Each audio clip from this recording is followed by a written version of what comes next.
Bienvenue à tous dans cette nouvelle exploration gourmande. Aujourd'hui, on se penche sur un sujet qui fait couler beaucoup de lait, si je puis dire. Ah oui? Les produits laitiers. Mhm. On les adore, on les décrit. Mais au final, quelle place leur donner dans une alimentation saine? C'est ce qu'on va découvrir ensemble. Ah, les produits laitiers, un sujet qui ne manque pas de matière. Entre les idées reçues et les dernières études, il est parfois difficile de s'y retrouver.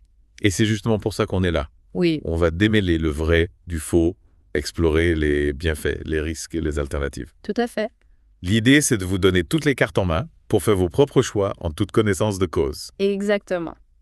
Alors, commençons par le commencement. Est-ce qu'on a vraiment besoin de produits laitiers pour être en bonne santé? Voilà une question qui revient souvent. Oui. On a tous grandi avec l'idée que les produits laitiers sont essentiels pour le calcium, les protéines, la vitamine D. Oui. Mais si je vous disais qu'il existe d'autres chemins pour obtenir ces précieux nutriments, Ah, ça devient intéressant. Donc, on pourrait se passer de produits laitiers sans pour autant manquer de calcium et de protéines. Dites-moi plus. figurez-vous qu'un simple bol de tofu peut vous apporter autant de protéines qu'un grand verre de lait. Et pour le calcium, une poignée d'amandes ou un demi-bol d'épinards cuits font parfaitement l'affaire. Sans oublier les laits végétaux de plus en plus populaires et riches en nutriments. C'est incroyable. On découvre un nouveau monde alimentaire. Oui. Mais du coup, si les produits laitiers ne sont pas indispensables, est-ce qu'ils ont quand même des atouts à faire valoir? Bien sûr. N'oublions pas que les produits laitiers ont accompagné l'humanité depuis des siècles. Oui, c'est vrai. Il y a forcément des raisons à cela. Ils sont une source concentrée de nutriments, notamment de calcium et de vitamine D, Oui. essentiels pour la santé des os et la prévention de l'ostéoporose. Ah oui, le fameux calcium pour des os solides. C'est un argument qu'on entend souvent. Tout à fait. Et qu'en est-il des protéines?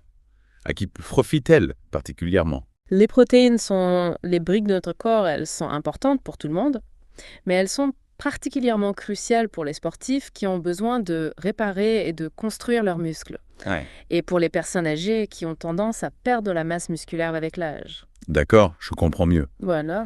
Donc les produits laitiers peuvent être bénéfiques, mais il faut les consommer en fonction de ses besoins spécifiques. Exactement. Et est-ce qu'il y a des risques à en consommer? C'est une question importante. Oui. On pense tout de suite à l'intolérance au lactose, Ah oui. un problème qui touche une grande partie de la population. Oui. Imaginez un simple verre de lait peut provoquer des ballonnements, des douleurs abdominales pas très agréables. Ah oui. L'intolérance au lactose, c'est un classique. Et à part ça, y a-t-il d'autres risques à prendre en compte? Il faut savoir qu'une consommation excessive de produits laitiers, surtout ceux riches en matières grasses, peut augmenter le risque de maladies cardiovasculaires et d'obésité. Pensez au fromage très gras crème. Oui. Donc la modération est de mise comme pour tout. Mais alors, pour ceux qui ne consomment pas de produits laitiers, quelles sont les alternatives? On a parlé de tofu d'amande. Y a-t-il d'autres options gourmandes à explorer? Absolument. Le monde végétal regorge de trésors nutritionnels. Prenons l'exemple du lait d'amande onctueux et délicat, parfait pour le petit déjeuner ou dans les pâtisseries. Yeah. Le lait de soja, quant à lui, est plus riche en protéines et se prête bien aux recettes salées. Et n'oublions pas le lait de coco exotique et parfumé, idéal pour les smoothies et les currys. Waouh! Tout un éventail de saveurs pour découvrir. Mais concrètement, est-ce que ces alternatives végétales peuvent remplacer les produits laitiers à part entière? Est-ce qu'on y retrouve le même nutriment? C'est là que ça devient vraiment intéressant. Les alternatives végétales ne sont pas de pâles copies des produits laitiers. D'accord. Elles ont leur propre atout nutritionnel. Prenons le tofu. Il est riche en protéines complètes, en fer et en calcium. Les légumes verts à feuilles regorgent de calcium, de vitamine K et de fibres. Quant aux fruits secs, ce sont de véritables concentrés de minéraux et d'antioxydants. Je suis impressionné. C'est incroyable de voir la diversité et la richesse des alternatives végétales. Oui, absolument. Mais pour ceux qui choisissent de continuer à consommer des produits laitiers, y a-t-il des recommandations particulières à suivre? Comment faire les bons choix? Excellente question. Si vous optez pour des produits laitiers, privilégiez les versions les moins transformées possibles. Le yaourt nature, par exemple, Oui. est un excellent choix. Il est riche en protéines, en calcium et en probiotiques. Oui. Ces bonnes bactéries qui contribuent à la santé de notre flore intestinale. Ah oui, les fameux probiotiques. On entend beaucoup parler de leurs bienfaits pour la digestion. Tout à fait. Pouvez-vous nous en dire plus? Imaginez votre intestin comme un jardin intérieur peuplé de milliards de bactéries. Les probiotiques, ce sont un peu les jardiniers de ce jardin. Ils aident à maintenir un équilibre entre les bonnes et les mauvaises bactéries, ce qui favorise une bonne digestion, un système immunitaire plus fort et une meilleure santé globale. C'est fascinant. On découvre un véritable écosystème à l'intérieur de nous. Absolument. Et du coup, comment faire le plein de ces précieux probiotiques? Le yaourt nature et le kéfir sont d'excellentes sources de probiotiques. D'ailleurs, saviez-vous que chaque yaourt contient des milliards de bactéries vivantes Ah oui. prêtes à coloniser votre intestin et à vous faire du bien? Je vois que je ne voyais pas les choses comme ça avant. Oui, C'est assez incroyable de se dire qu'on ingère des milliards de bactéries à chaque bouchée de yaourt. c'est ça. Mais du coup, si on consomme des produits laitiers, quelle quantité est-il conseillé de consommer? Y a-t-il une règle générale? Il n'y a pas de réponse unique. Cela dépend de nombreux facteurs, l'âge, le sexe, l'activité physique, les besoins individuels. Donc il n'y a pas de formule magique. Mais alors comment savoir ce qui nous convient le mieux? Le mieux est de s'écouter et d'observer les réactions de son corps. Si vous vous sentez bien après avoir consommé des produits laitiers, il n'y a pas de raison de s'en priver. Oui. En revanche, si vous ressentez des inconforts digestifs, il est peut-être judicieux de réduire votre consommation ou de vous tourner vers des alternatives. Et bien sûr, n'hésitez pas à demander conseil à un professionnel de santé pour un accompagnement personnalisé. D'accord. Voilà. Super, merci beaucoup. Justement, parlons-en de ces réactions. On a beaucoup parlé des effets des produits laitiers sur notre corps, mais qu'en est-il de leur impact sur l'environnement? C'est un aspect de plus en plus important à prendre en compte. Ah oui, c'est vrai, on ne peut plus ignorer l'impact de notre alimentation sur la planète. Alors dites-moi, est-ce que les produits laitiers sont de gros pollueurs? C'est une question complexe. Oui.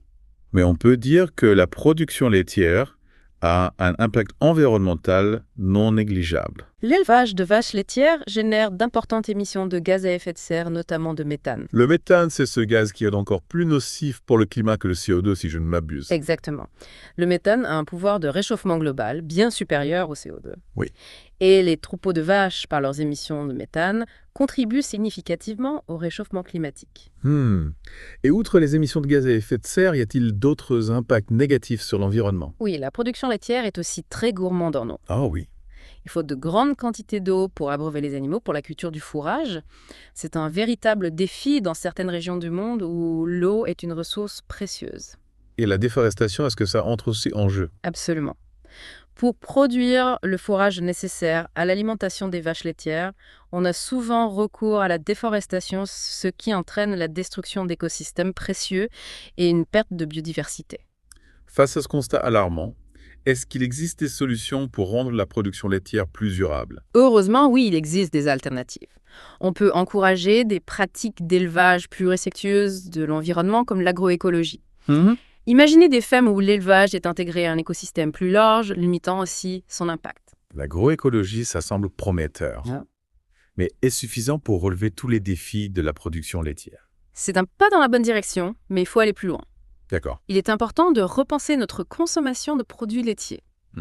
On peut réduire notre consommation globale, choisir des produits issus de fermes durables ou encore se tourner vers des alternatives végétales qui ont généralement un impact environnemental plus faible. Donc si on veut vraiment agir pour la planète, il faut revoir nos habitudes de consommation. Oui, tout à fait. C'est un message fort. Mais concrètement, quelles sont les alternatives les plus écologiques?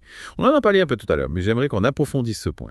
Avec plaisir. Parmi les alternatives végétales, certaines se distinguent par leur faible impact environnemental. Le lait d'amande, par exemple, Oui, est une bonne option si on choisit des marques qui s'approvisionnent en amande de manière durable. le lait d'amande, c'est délicieux et ça le vend poupe.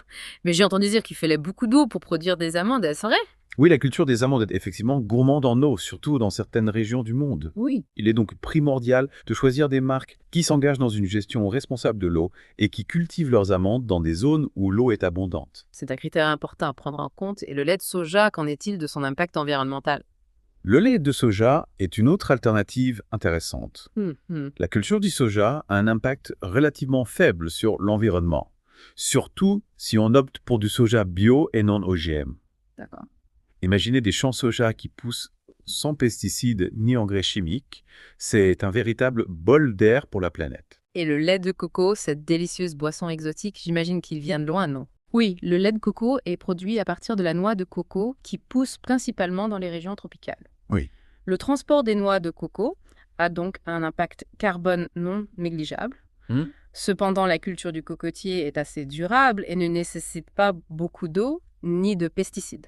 D'accord, chaque alternative a ses avantages et ses inconvénients, mais globalement, on peut dire que les laits végétaux sont plus respectueux de l'environnement que les produits laitiers traditionnels. C'est bien ça. Oui, c'est une conclusion générale qu'on peut tirer. D'accord? Bien sûr, il y a des nuances et des exceptions, mais dans l'ensemble, choisir des alternatives végétales est un geste positif pour l'environnement. Et si on revient aux produits laitiers traditionnels, y a-t-il des choix qu'on peut faire pour limiter leur impact environnemental? Tout à fait. Privilégier les produits laitiers locaux, issus de fermes qui pratiquent une agriculture durable et respectueuse de l'environnement.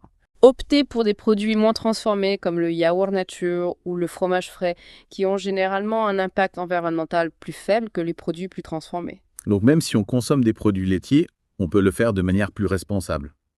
Exactement. Il est important de s'informer, de lire les étiquettes, de se renseigner sur les pratiques des producteurs. Consommer de manière responsable, c'est faire des choix éclairés en tenant compte de l'impact de nos achats sur l'environnement et sur la société. On parle beaucoup de l'impact environnemental, mais il y a aussi la question de la santé. Dans la dernière partie de notre exploration, on va se pencher sur le lien entre les produits laitiers et certaines maladies. Un sujet qui suscite beaucoup d'interrogations. Absolument. Alors, on arrive à la partie un peu délicate de notre discussion, le lien entre les produits laitiers et certaines maladies, un sujet qui soulève beaucoup de questions parfois contradictoires. Oui, c'est un terrain glissant. On entend tout et son contraire. Les produits laitiers seraient tantôt bons, tantôt mauvais pour la santé. Alors qu'en est-il vraiment? Y a-t-il des risques avérés? Comme souvent en nutrition, les choses ne sont pas si simples. Oui, il faut regarder les études scientifiques avec un œil critique en tenant compte de leurs limites. Justement, parlons de ces études. Par exemple, on entend souvent parler du lien entre les produits laitiers et le cancer. Est-ce qu'il y a vraiment un risque accru de développer un cancer si on consomme beaucoup de produits laitiers? C'est une question qui fait débat. Certaines études ont observé une association entre une consommation élevée de produits laitiers et un risque accru de certains cancers, comme le cancer de la prostate. Oui.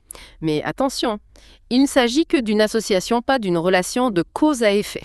C'est-à-dire qu'on ne peut pas dire avec certitude si c'est la consommation de produits laitiers qui augmente le risque de cancer, ou si c'est un autre facteur lié au mode de vie des personnes qui consomment beaucoup de produits laitiers. Exactement, il y a tellement de facteurs qui peuvent influencer le risque de cancer, la génétique, l'environnement, l'alimentation dans son ensemble. Il est très difficile d'isoler l'impact d'un seul aliment. Et qu'en est-il des maladies cardiovasculaires? On entend souvent dire que les produits laitiers peuvent augmenter le cholestérol et donc le risque de maladies cardiaques. Il est vrai que certains produits laitiers, notamment ceux riches en graisses saturées, peuvent faire grimper le taux de mauvais cholestérol. Oui. Pensez au fromage à pâte dure au beurre, mais d'autres produits laitiers comme le yaourt nature ou le fromage blanc ont un impact beaucoup plus faible sur le cholestérol. Donc encore une fois, tout est une question de choix et de modération. Si on opte pour des produits laitiers, il faut privilégier les moins gras et les consommer avec modération. Tout à fait. L'important, c'est d'avoir une alimentation variée et équilibrée sans diaboliser aucun aliment. Et pour ceux qui sont intolérants au lactose ou qui choisissent de ne pas consommer de produits laitiers, y a-t-il un risque de carence? Comment s'assurer d'avoir tous les nutriments dont on a besoin? C'est une question légitime. Les produits laitiers sont une source importante de calcium, de vitamine D et de protéines. Si on les exclut de son alimentation, il faut veiller à compenser ces apports par d'autres aliments. On a déjà parlé des alternatives végétales, mais pouvez-vous nous rappeler quelques exemples concrets? Qu'est-ce qu'on peut manger pour faire le plein de calcium, de vitamine D et de protéines sans passer par la case produits laitiers? Avec plaisir. Pour le calcium, pensez aux amandes, aux graines de sésame, aux légumes verts à feuilles comme les épinards ou le choucal. La vitamine D se trouve dans les poissons gras, les œufs, certains champignons et bien sûr l'exposition au soleil. Oui. Quant aux protéines, le tofu, les lentilles, les pois chiches, le quinoa sont d'excellentes sources végétales. C'est rassurant de voir qu'il existe autant d'options pour composer une alimentation saine et équilibrée même sans produits laitiers. Absolument. Le monde végétal est une véritable mine d'or nutritionnelle. Il suffit de s'y intéresser et de laisser libre cours à sa créativité culinaire. Voilà une belle conclusion. On arrive au terme de notre exploration du monde des produits laitiers. J'espère que cette plongée vous aura permis d'y voir plus clair et de faire des choix éclairés pour votre santé et votre bien-être. Moi aussi. L'important, c'est de se poser les bonnes questions, de s'informer, d'écouter son corps et de trouver l'équilibre alimentaire qui vous convient. Merci à tous de nous avoir suivis dans cette aventure laitière. On se retrouve bientôt pour une nouvelle exploration gourmande et instructive. Bientôt.